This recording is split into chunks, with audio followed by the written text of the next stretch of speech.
आज मनुष्य जो अपने आप को वरिष्ठ समझता है वो धन, वैभव, पद, प्रतिष्ठा, इससे अपने आप को वरिष्ठ समझता है।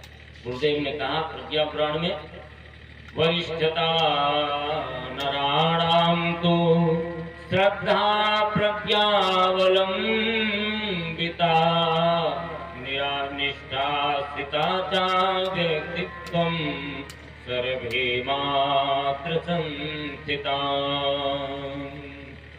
गुरुदेव ने कहा कि वरिष्ठता तो श्रद्धा, प्रज्ञा और निष्ठा, इससे व्यक्ति की वरिष्ठता को समझना चाहिए। लेकिन आज व्यक्ति की प्रज्ञा का स्थान बुद्धि ने ले लिया, श्रद्धा का स्थान अंधश्रद्धा ने ले लिया और निष्ठा का स्थान निष्ठुरता ने ले लिया। निष्ठुरता, जीव अपने संबंध, मनुष्य अपने संबंधों तक में कितना निष्ठुर हो गया और वह प्रज्ञा की ओर तो प्रवृत्त होता नहीं, केवल संसार की कामनाओं में, अज्ञान में और किसी अंधश्रद्धा में घूमता रहता है। एक भगवान के उपासक थे। उपासना हमारी किस स्तर पे है? अंधश्रद्धा वाली उपासना है, ज्ञान आधारित उपासना नहीं है। ज्ञान और वैराग्य यदि ना हो तो भक्ति भी रोती है।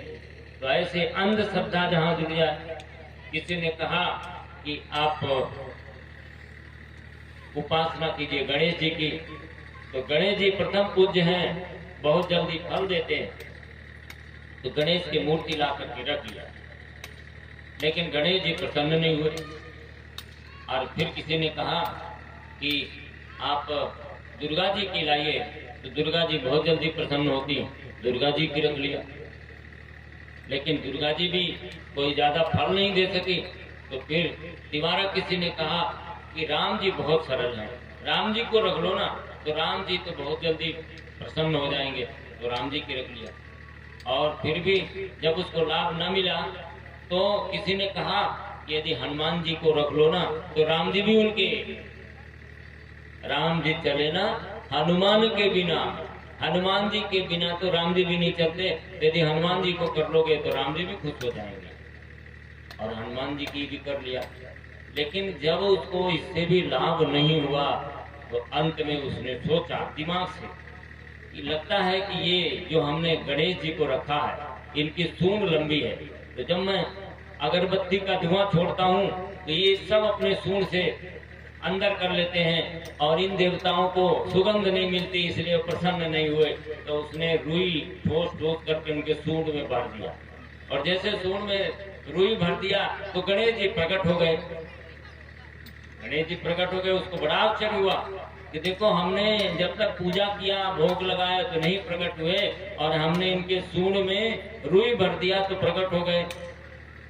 तो गणेश जी ने कहा कि देखो अभी तक तुमको भरोसा नहीं था, कम से कम आज तुमको ये तो भरोसा हो गया कि इसमें गणेश जी का प्राण है, और इसीलिए रुई तुमने भर दिया। जब निष्ठा पैदा हो जाए, निष्ठा, तो भगवान प्रकट हो जाते हैं।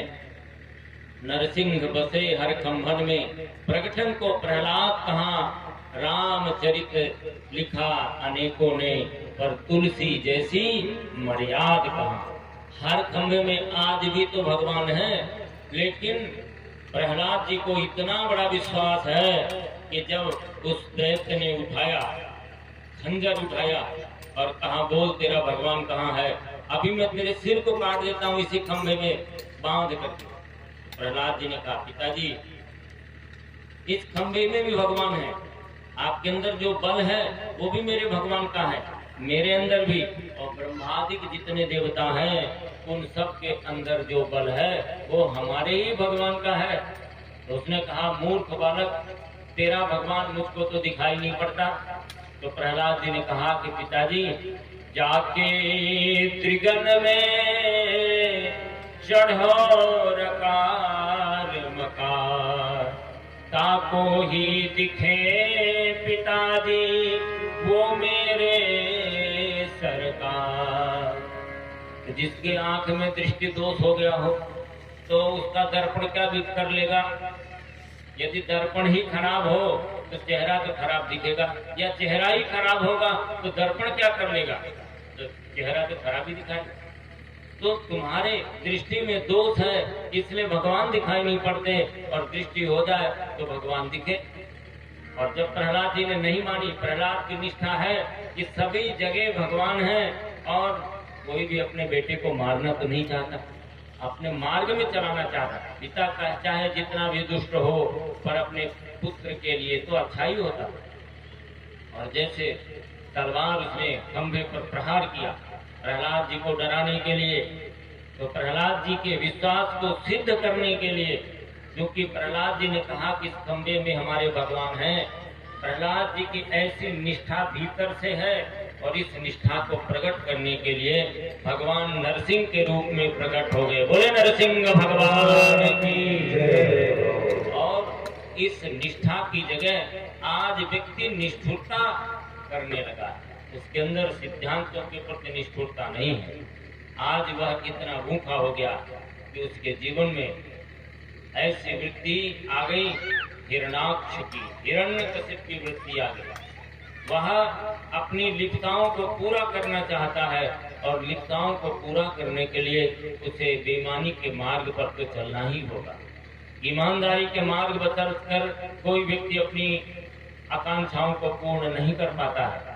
और यही कारण है कि अपने बेटे के सौभाग्य को प्राप्त करने के लिए कितने बेटों की बलि चढ़ा देते हैं लोग, नकली दवाएं बना करके, नकली घी बना करके, नकली भोजन बना करके, नकली चीजें दे करके कितने लोगों के प्राणों को संकट में डाल दिया है आज इसी हिरणाक्ष वृत्ति में।